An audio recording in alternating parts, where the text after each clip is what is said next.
மாவட்ட கழகத்தினுடைய செயலாளர் கூட்டத்தை உடனடியாக தேர்தலுக்கு பின்பாக கூட்டினார். அந்த மாவட்ட செயலாளர் கூட்டத்தில் இன்றைக்கு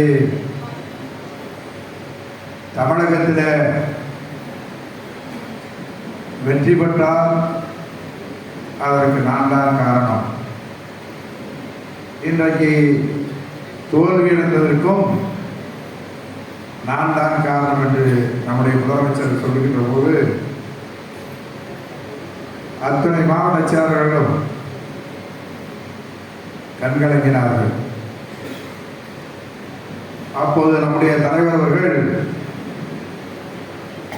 எப்படி ஆட்சியை இழந்தோம், எப்படி நம்முடைய கழகத்தை எப்போதையும் விட